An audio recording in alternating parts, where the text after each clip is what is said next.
آپ دیکھ رہے ہیں میرا یوٹیوب چینل۔ آنے والے نئے دوستوں کو خوش آمدید کہتا ہوں۔ دوستو، آج کی اس ویڈیو میں آپ لوگوں کو پاکستان کی شہر لاہور کے مشہور اور نامور بدماش مظہر طبی کے بارے میں بتاؤں گا۔ لاہور کے پرانے لوگوں کے مطابق اگر لاہور شہر میں کسی نے انڈر ورلڈ کی بنیاد ڈالی تھی تو وہ مظہر طبی تھا۔ مظہر طبی کی دشمنی لاہور کے اس دور کے مختلف اور مشہور قبضہ گروپوں کے ساتھ تھی۔ اس دشمنی میں مظہر طبی کے 2 کزنوں سمیت اس کے 7 لوگ مارے گئے تھے۔ یہ قبضہ گروپ وہ گروپ تھے جن کو سیاسی لوگوں کی سرپرستی بھی حاصل رہی۔ ان گروپوں میں اسلم خان گروپ، اچھو بارلا، شیدی بارلا، کالو پیر، پپو بٹ جیسے بڑے بڑے گروپ شامل تھے۔ مظہر طبی کی طاقت کا اندازہ اس بات سے لگایا جا سکتا ہے کہ جب یہ جیل میں تھا تو اسے سابق وزیر اعظم شوکت عزیز کا بیٹا دانیال عزیز جیل میں ملنے آیا کرتا تھا۔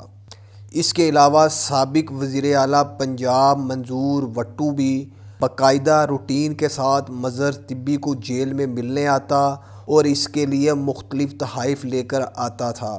اس کے علاوہ منظور وٹو نے مظہر طبی کو پوٹوہار جیپ بھی تحفے میں دی تھی۔ اس کے علاوہ جب مظہر طبی گرفتار تھا اور جیلر نے اچانک جیل کا دورہ کیا تو مظہر طبی کے علاوہ سارے بڑے مشہور بدماش اور اشتہاری جیلر کو دیکھ کر کھڑے ہو گئے تھے۔ جب جیلر نے مظہر طبی کو بیٹھے دیکھا تو جیلر نے ڈپٹی جیلر سے مظہر طبی کے بارے میں پوچھا، جس پر ڈپٹی جیلر نے اپنے باس جیلر کے سامنے ہاتھ جوڑ کر درخواست کی کہ سر آپ اس کو اگنور کریں۔ جب اس جیلر نے مظہر طبی سے بات چیت کرنا شروع کی، ان دونوں کی بات چیت کے دوران جیلر نے مظہر طبی کو کچھ گالیاں دی۔ مظہر طبی نے طیش میں آ کر جیلر کو تھپڑ مارے اور اس کے کپڑے پھاڑ دیے۔ اس کے بعد ڈپٹی جیلر نے اپنے باس جیلر کو مظہر طبی کے تعلقات کے بارے میں آگاہ کیا۔ اس کے بعد بھی جیلر نے مظہر طبی کو دھمکی دی کہ میں تمہارا چلان پیش کر کے تمہیں دوسری جیل میں منتقل کر رہا ہوں۔ مظہر طبی وہ واحد انسان تھا جس کے پاس اس دور میں جیل کے اندر موبائل فون ہوا کرتا تھا۔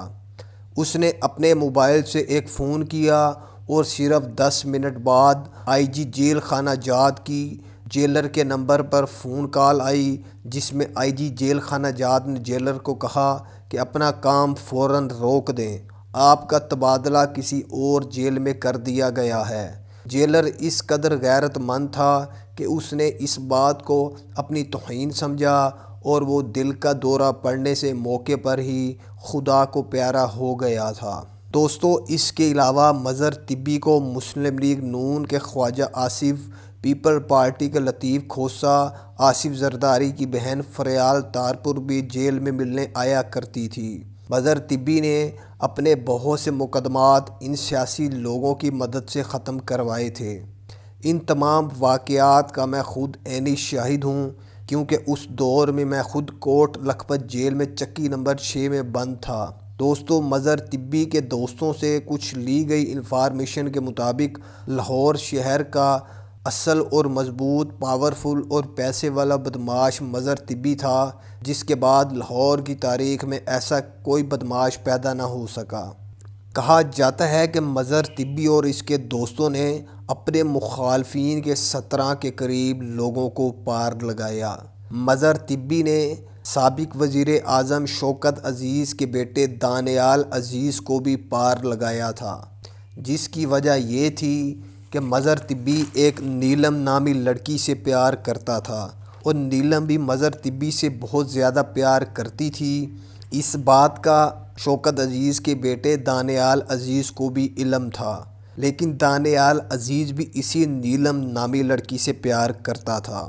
جب نیلم نے اسے اگنور کیا اور رسپانس نہ دیا تو دانیال عزیز نے نیلم کے گھر جوہر ٹاؤن پر فائرنگ کروائی، جس کے بعد نیلم نے اس تمام واقعہ سے مظہر طبی کو آگاہ کیا۔ مظہر طبی نے چند دن بعد دانیال عزیز کو لاہور کے علاقے گلبرگ میں ایک محفل کے دوران فائرنگ کر کے قتل کر دیا تھا۔ اس قتل کے بعد سابق وزیر اعظم شوکت عزیز کے کہنے پر سابق وزیر اعلیٰ پنجاب منظور وٹو نے پولیس کو مظہر طبی کی گرفتاری کے احکامات جاری کیے تھے۔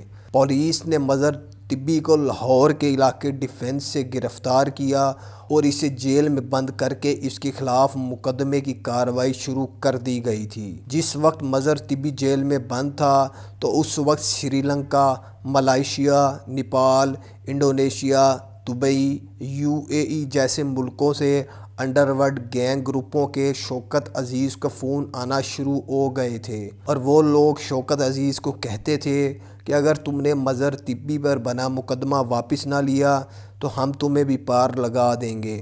اسی خوف اور ڈر کی وجہ سے سابق وزیر اعظم شوکت عزیز نے اس مقدمے کو واپس لیا اور خود مظہر طبی کو جیل سے باہر نکلوایا۔ جب مظہر طبی جیل سے باہر آیا تو مظہر طبی کو اپنے دوستوں اور چند اور لوگوں سے اس بات کا پتہ لگا کہ اس کی گرفتاری میں منظور وٹو کا بھی ہاتھ ہے۔ منظور وٹو کو بھی اس بات کا علم ہو گیا تھا کہ مظہر طبی تک تمام معاملہ پہنچ چکا ہے۔ منظور وٹو نے مظہر طبی کو ٹھنڈا کرنے کے لیے مظہر طبی اور اس کے دوستوں کو وزیر اعلیٰ ہاؤس میں کھانے کے اشیاء پر مدعو کیا۔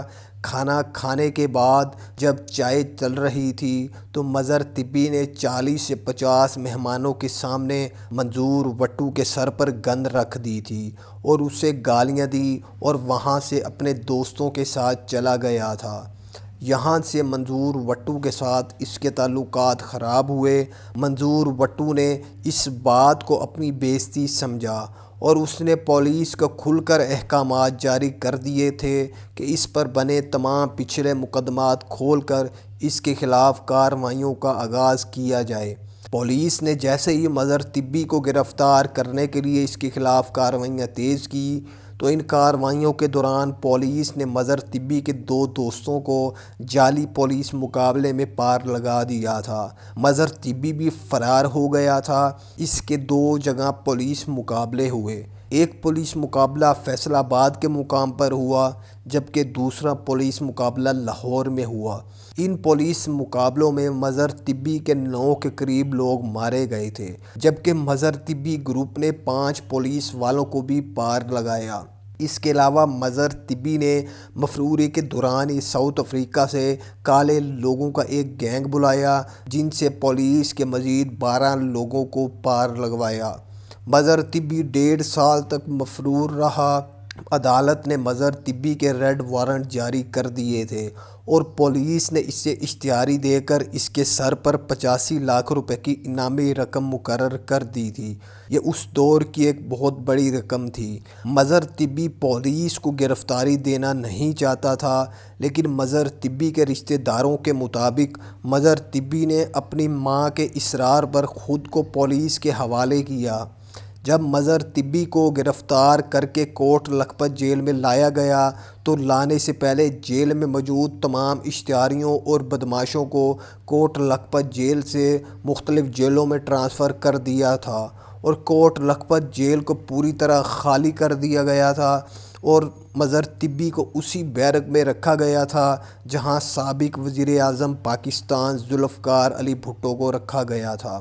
پولیس اور سیاست دانوں کو جب اس بات کا اندازہ ہوا کہ مظہر طبی کے خلاف شواہد کم ہیں اور عدالت کی طرف سے اسے بری کر دیا جائے گا تو پولیس نے مختلف سیاسی لوگوں خاص طور پر وٹو گروپ کے کہنے پر مظہر طبی کو پار لگا دیا تھا۔ اس طرح مظہر طبی کی زندگی کا سورج غروب ہوا۔ پلیز میرے چینل کو لائک، سبسکرائب اور شیئر ضرور کیا کریں۔